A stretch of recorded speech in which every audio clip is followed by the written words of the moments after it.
How y'all doing? Good. Good. You ready to go to boot camp? Yes, sir. Is anybody here not going to boot camp because you're prior service? Oh. No? No prior service? Okay. All right, so my name's Captain Woods. For some of you I know from the first time I did your ceremony. For those of you that don't know me, I'm the operations officer at the MEPS. I'll be doing your ceremony today. So what's going to happen is I'm going to talk to all of you for a minute. Once I'm done talking, I'll walk you through the oath of enlistment. It's right here. Same oath that you all did last time you were here. As soon as we're done with that, I'm going to ask you a couple questions. Once I'm done with the questions, I'll call your attention, tell you to raise your right hand, and we'll do the oath. Once the oath is complete, I'm going to say fall out. Okay, when I say fall out, you're going to go right out the door into the next room where Senior Chief talked to you guys. All right, we're going to go in there and get your contract signed. Once your contract signed, you're going to go up to the control desk. They're going to get your fingerprint, and then you're just going to hang out. In about an hour or so, Fernando's going to call you back into the travel briefing room. You'll get your travel brief. That's when you get plane tickets, meal vouchers, everything you need to get the basic training. All right. Shortly thereafter, you're going to get on a shuttle. You're either going to head to the airport or you're going to head to basic training. All right. If you have friends or family here, you want to take pictures in the ceremony room, you can do so after you're done with the control desk.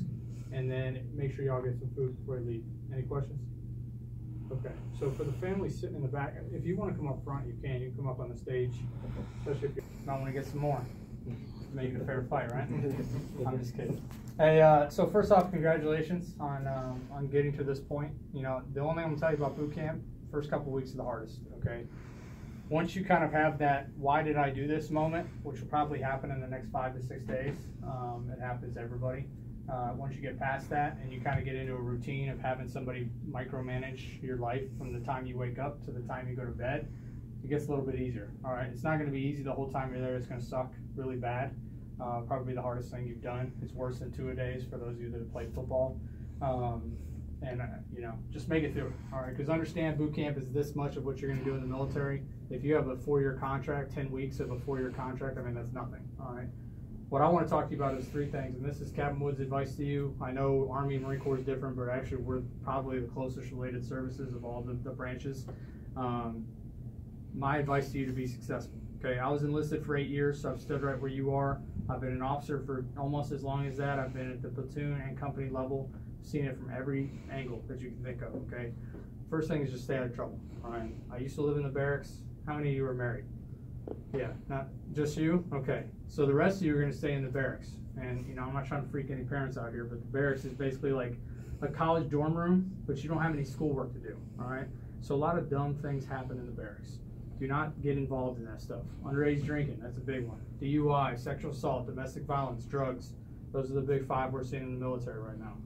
There's people all over the United States sitting in military brigs. Guess where they started?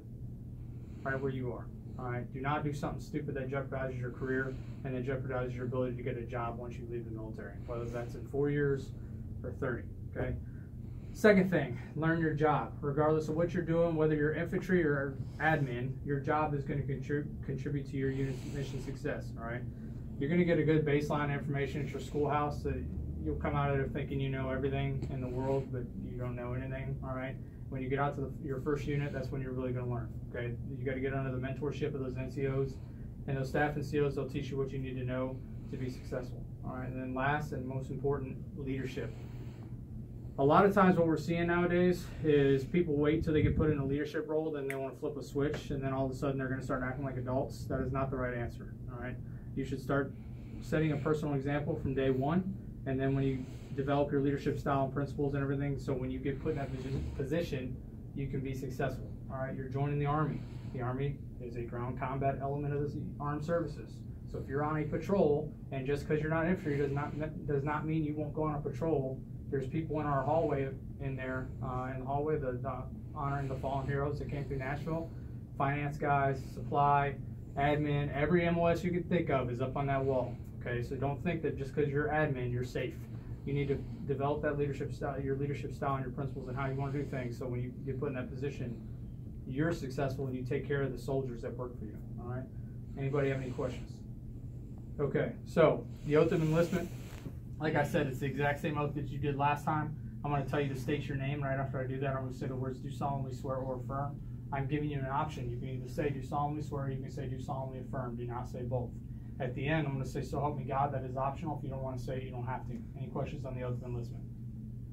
All right, for these next two questions, I need you to actually say yes sir or no sir to me. All right, the first one is, have you been briefed on and do you understand the DoD applicant briefing on separation policy and restriction on personal conduct in the armed forces in UCMJ Articles 83, 85, and 86?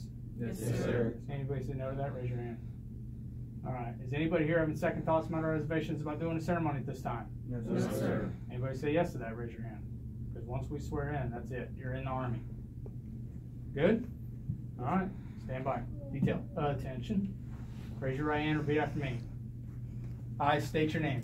I, Do solemnly swear or affirm that I will support and defend the Constitution of the United States